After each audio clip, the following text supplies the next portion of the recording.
कहने को सुनने को हम आजाद दिख सकते हैं। आज भी महिलाओं पर होने वाली अत्याचारों में कोई कमी नहीं आई, यहाँ तक कि उन्हें आत्महत्या जैसी बड़ी घातक कदम उठाने के लिए मजबूर करना और समाज को ये दिखाना कि वो अपनी जिंदगी से परेशान थी। मेरी स्वरा खातून कक्षा 8वीं की छात्रा हूँ। अपनी बात आप सबके सामने रखने का मौका देने के लिए इल्हाम एकेडमी का तहे दिल से शुक्रिया अदा करती हूँ। कितने आजाद हैं हम स्वतंत्र भारत में, इस विषय पर बात करने के लिए मैं आप सबके सामने खड़ी हूँ। उम्मीद है आप सब मेरी विचार से इत्तेफाक रखेंगे। भारत हमारा स्वतंत्र देश, जिसके स्वतंत्र सुनने के आवाज से ही हमारा मन में हिलोरे भरने लगता है। एक सपनों भरी उड़ान की धारा मन में बहने लगती है। काश यही सोच होता और हम स्वतंत्रता के इस अनुभव को कुछ फिल्मी तरीके से ही सही कुछ समय के लिए एहसास कर सकते।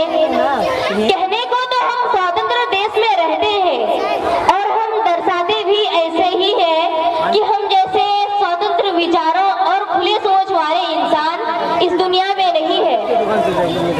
लेकिन हकीकत पर जब गौर करते हैं तो नजारा कुछ और ही दिखाई पड़ता है। जी हाँ, ये बात कड़वी जरूर है मगर सत्य है। इतने सालों के आजादी के बाद भी हम वास्तव में आजाद नहीं हुए हैं। कहने को सुनने को हम आजाद दिख सकते हैं। लोगों के सामने अपनी प्रशंसा दिखाने और प्रशंसा पाने के लिए ऐसे भ्रम भी रच सकते हैं, लेकिन ये पूरी तरह सत्य नहीं है। आज भी आप भारत देश के किसी भी कोने में चले जाएं, कहीं ना कहीं इस बात की सत्यता को आप जरूर परखेंगे। चाहे बात नेता राजनेताओं या हमारे घर परिवार रिश्तेदारों की बात हो या फिर वर्किंग कल्चर की बात हो। जब हमारा देश भारत अंग्रेजों के अधीन था, तब उस समय हर आदमी का जीवन का उद्देश्य अंग्रेजों के गुलामी से आजाद करने का था। तब उनके पास इसके अलावा और कुछ भी सोचने के लिए नहीं था।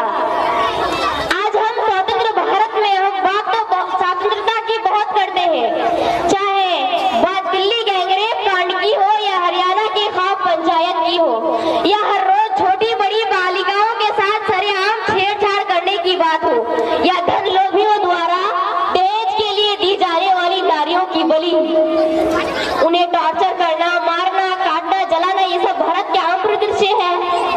यहाँ तक कि उन्हें आत्महत्या जैसी बड़ी घातक कदम उठाने के लिए मजबूर करना और समाज को ये दिखाना कि वो अपनी जिंदगी से परेशान थी, इसलिए उन्होंने इतना बड़ा कदम उठाया है।